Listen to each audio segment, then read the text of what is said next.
Well, guys, you're not going to believe this one. We have got another patch on the way, and it's not been confirmed yet, but EA came out today and had like a 45-minute talk on their Twitch account and talked about how they're monitoring closely more AI defending feedback, and a patch or a fix is on the way. Yes, that is correct. And to be fair, it is what we're asking for, you know, but it's just hilarious that we already have another one coming. And we'll talk more about that when we get there. There was more that we learned today than just that. We have some official stats for this new captain's promo that is coming. I think it is this Friday. I thought we'd have 2 primetime teams. Looks like that's not going to be the case. I mean, once again, don't really have SBCs leaked for this promo team, which I think then leads us to believe that they're probably not going to be that great again. If you guys would like to buy coins, you can go to mmoxp.com. There will be a link in the top of the description. They're the safest and the cheapest option, and you can use my code JFC at checkout for an 8% discount. And as always, guys, thank you all for watching and being here. I do think I think it's half or so of people watching are not subscribed, so if you subbed, I would love you. And we'll start off with content. There's a couple things with content I want to talk about. Firstly here, nice Evo, nice little dribbling chain Evo. I think if you waited on some of these like Star in Motion combined with these other striker ones, you can get, I think, like this Openda now to have 4-star skills, which I was actually playing Gauntlet, so he's not in here, but this Openda Evo that we now have, which is very, very good, by the way, you now can get 4-star skills if you waited. So it's always nice to sometimes just wait, even when you see a really good Evo chain. I know it's hard to wait, but if you do wait, sometimes it actually is the right move, because my Openda now is 3-star skills for a while, is my guess, unless something in the new season drops where, you know, you can upgrade skill moves or something like that. But talking about more content stuff, this new season, guys, I think it ends in like 2 weeks. I think it's 14 days. I'm level 8. I've heard pretty much everybody's like level 6 to level 10, and it's like it ends in 2 weeks. Where is the XP? Are we gonna start getting some? I know the season pass wasn't very good, but the XP has just not been here. I don't know if they're just planning on unleashing it for these last 2 weeks, but it is really like, this has easily been the least XP we've seen in quite some time, like the most drip fed XP that we've seen in a long time. And the season pass is not that good, so maybe they're just scared if you're getting Rodrigo, I guess.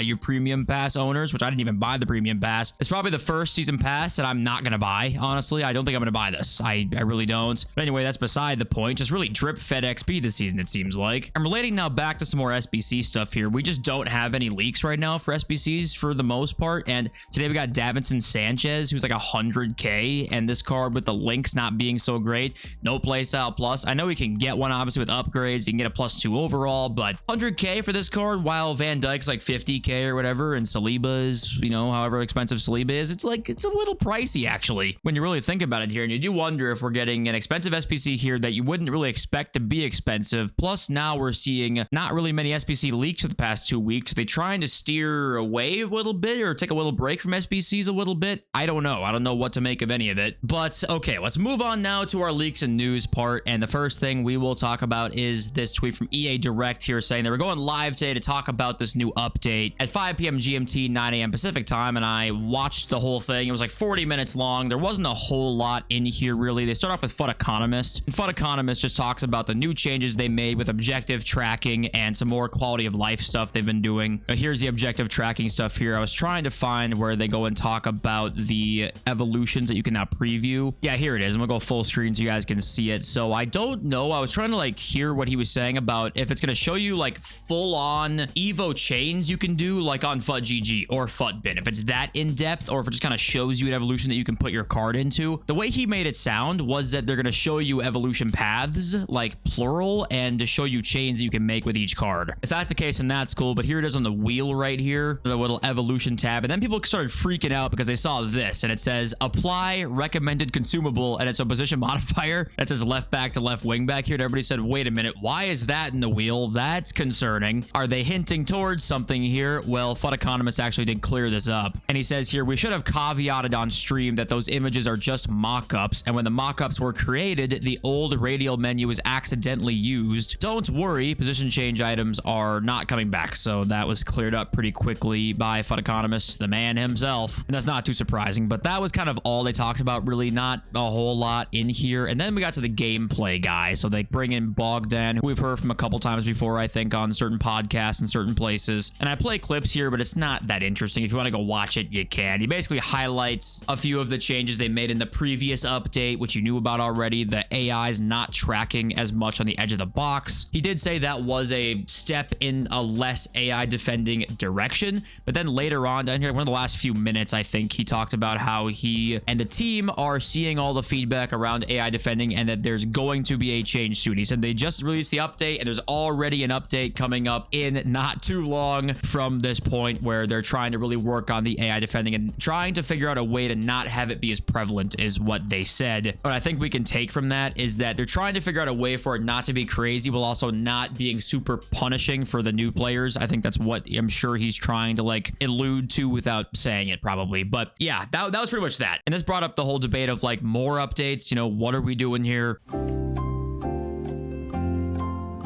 And on these tweets, you kind of saw both things where it's like, finally, I swear it's harder to attack against the AI than people actually controlling their defense. And then also down here, there's a patch every 1.3 days. Company has no clue what they're doing. I think this is both true, honestly, because I think right now they went back on their changes. Like we had patches to go and mess up some of the AI defending that wasn't too crazy at the start of the game. They've already added patches to make it harder to score, I should say. You might as well at this point go back. You need patches now to go back on the patches. So the first mistake here was the initial patches, and now to revert those you have to patch more. So a big problem with this though is that people think the patches are a big contributor to like gameplay feeling heavy or feeling sluggish. I don't know if that's true or if the gameplay just is sluggish as is and it's not the patches doing it. I don't know what the best thing to do here is. I think honestly one of the biggest problems though was us and EA. It's a two-way street here. They listened to a lot of the players who did not like the idea that attacking was a little easier than defending, and maybe it was a little too good, right?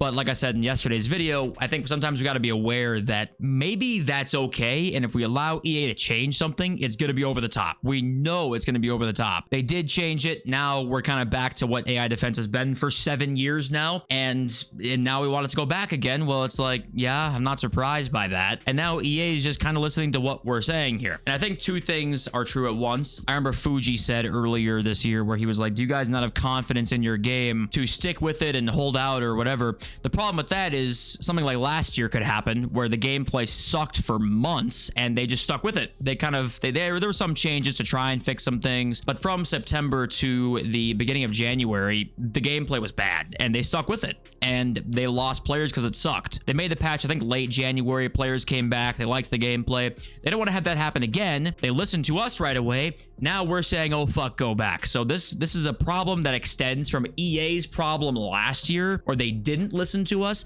Now they are listening to us a lot, but then we made a mistake of saying, hey, change this now, please, it's too good. So it's both of our faults here, but yeah, I think at this point, they're already in so deep with patches, you might as well keep trying to patch shit until we have a nice game. Or not nice game. A nice game is probably, honestly, probably hopeless. A game that is better than this one right now. I still think, even in this state, the gameplay is better than last year, but does that mean anything when the gameplay is never consistent for 90% of people? No, it doesn't really mean anything. But I do think for the future, remember, like, we don't think about how much stats can affect things or play styles can affect things. Like, when defending was hard at the beginning of the year, we're only going to get better defensive stats. Yes, we'll get better attacking stats too, but I think the better defensive stats and better pace for the most part really can play a part, because you'll have high attacker pace for the whole year. You won't have that high defender pace for the whole year, and you'll get that later on in the year. So I do think that just holding out would have been the smart move, and then just letting the defense kind of take course. Maybe that would have ended up a month later being way too good, right? There's a chance that could have happened, but at least we've had more time to develop that. And I think now we have to look back and kind of blame both of us. I think we're both at fault, like community and EA here, for changing gameplay that most of us did enjoy. But I don't know, guys. Let me know what you think. And I saw this Chew Boy tweet here too, where he says that this part of the year is always, for some reason, the low point of the cycle. Everyone hates the gameplay, low content views, etc. Same week every year. This week last year was it was a Ballon d'Or promo week. That was the lowest week EA's had in years. Was this week last year? I don't think we're at that point with like how bad things are, because the content was awful at that point as well. So it was bad content, bad gameplay, other games coming out, COD's coming out. I think like tomorrow it comes out. Got some more new games coming out, and we get to a low point here. I think what tends to happen a lot of the time is we have a good couple months where people are very excited to see what comes out and they're into what's going on. Then we kind of have a lull until like even after Black Friday, I want to say, like more towards the Christmas season, where we get towards that Futmas type promo, which Futmas is dead, but you know what I mean? Then stuff starts coming back a little bit towards like the team of the year time. It does feel like late October, early November is kind of that low point for some reason. I think it's just because there's more games coming out. I think some people grind the game for 2 months, then want to break for a few weeks or so, and then they come back. But of course, there are some people who just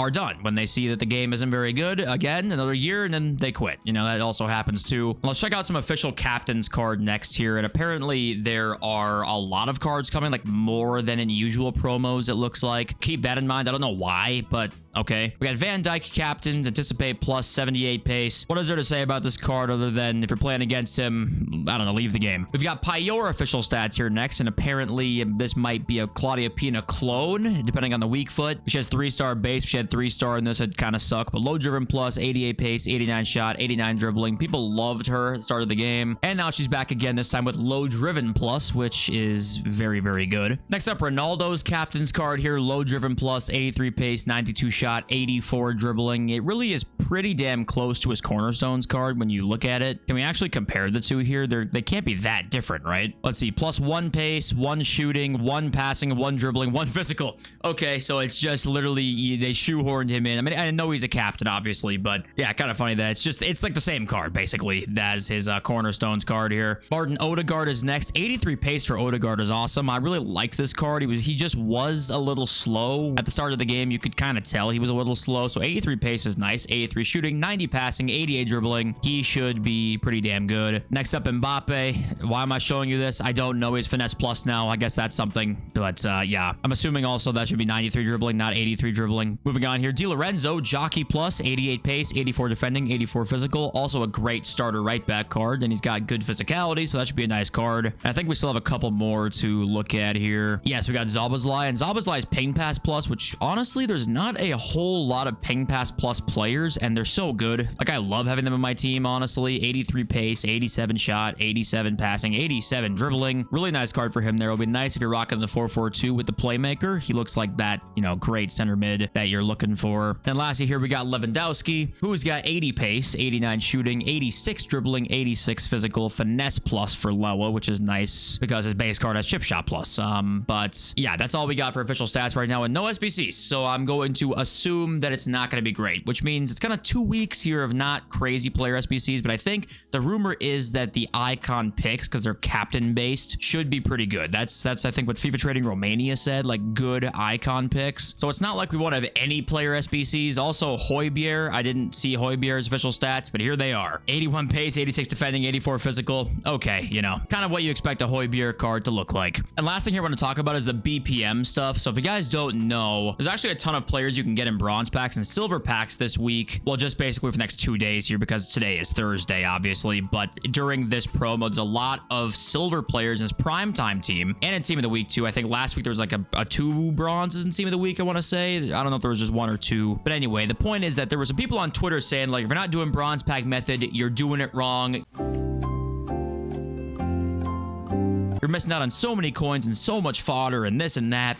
And the thing about bronze pack method right now, the League SBC grinding from the bronze packs, is that basically with the way this system is, and this is the same League SBC system we've seen for the past, what? I mean, it's been, what, 4 years now. Bronze packs to League SBCs with this system, with the 750 coin pack bronzes, not the 400 coin pack bronzes, it is not possible to really profit off of this unless you get lucky. Like, there's just no real way to actually make coins off of this unless you luck into a huge pool of one of these tradable packs, obviously. And with the amount of time that takes now, unfortunately, it's just not worth it if you're actually trying to literally spare every single coin that you possibly can. The packs just really aren't good enough to warrant the time that it takes to spend. The thing that makes these good is if you know you want to spend coins on packs. If you know you want to spend coins on packs, you can stack some, like stack the small rare golds, stack the prime golds. Like, you can do that and stack them and knowingly take a lot less of a loss than doing that other ways, because you can be uber efficient and not lose that many coins and stack packs up. There's just not really a way still to be like, yep, do bronze packs into this, sell these cards, put other cards into here, you'll make almost all your coins back plus get tradable packs. Like,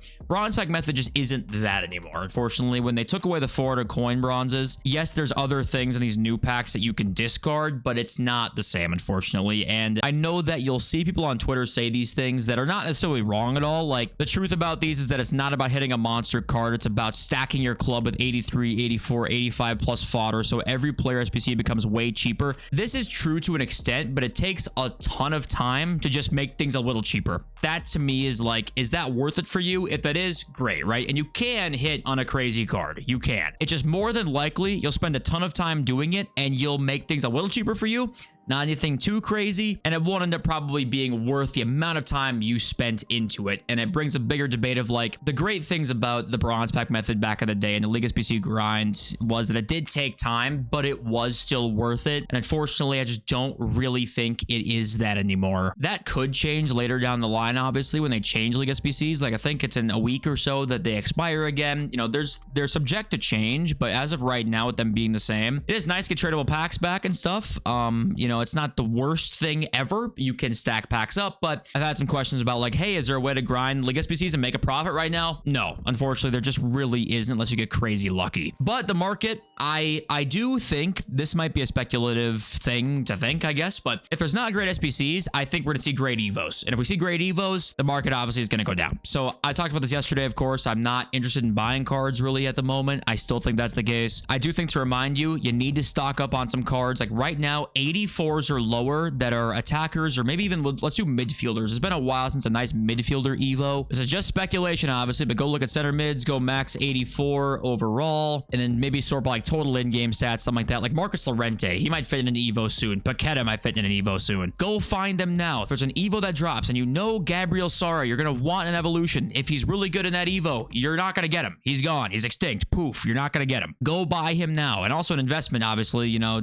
you could do that if you wanted to. It just might take a long time. But look right now at cards you think you might want to Evo and go and buy them right this second. It could be center mids, could be attackers, could be any position at all, but just go and buy them. Oh, should I close my game? But tonight, tradable mega packs. Okay, look for Chem Styles. I think Chem Styles would be a great buy tonight. I'm going to go out and buy some. Okay, let's read some of your comments now. We got Daniel Bonos, I think. Daniel Bonos, who basically says, I downloaded some other games, MLB The Show, God of War, Battlefield 6 a week ago, and he couldn't be happier. He hadn't played any other video game besides FIFA in 2 years. And now that he's playing others, he can, you know, see better how ridiculous some of the stuff is in this game. And honestly, guys, if you are somebody who loves, even if you love this game, right, I still think you should go out and like play some other games too. I have way more fun when this game is not my main game I play, which obviously for me it's harder to do because I make videos on it. But for you guys, you will have way more fun when this game is like, if content's good, I'll hang around and like play for a bit that day, and if it's not good, I'm not gonna bother. Like, that is way more of an enjoyable experience you're gonna have on your day-to-day gaming experience if you do it that way. So good job, Daniel. And I got some more comments yesterday of people saying like, I don't actually hate the gameplay, I don't like it, I don't hate it, but the delay is what makes it terrible. And you know what's crazy is, again, we have more gameplay talk and there's no talk about delay because they don't know what there is to fix, right? They don't know what the issue is, and if they do, they don't know how to fix it. And the 101 connection here, they patched the patch, didn't work. New plan is to patch the patch. Hope that's cleared that up. I'm off to jump in the lake. Well, 101 connection, how do you think about this one? I mean, let's think about this. They need to patch the patch. That didn't work. The new plan now is to patch the patch that patch, right? So we're 4 in, right? We're at patchception. How many is patchception? Is that 5? Is that 4? I don't know, but this is not it, I'm sure. And it'd be the funniest thing for EA to like then respond to the feedback of us saying that they're patching it too many times, then the gameplay like sucks when they leave it, you know, like it's like the worst gameplay, and they leave it at that, and they go 2 months and say like, oh, you guys didn't want any patches, right? And then the gameplay sucks for those 2 months. That'd be the most EA thing of all time, and I think there's actually a decent chance that somehow happens here, but I don't know, guys. That's it for me. I love you. Thank you all for watching and being here, and I will see you soon. Peace.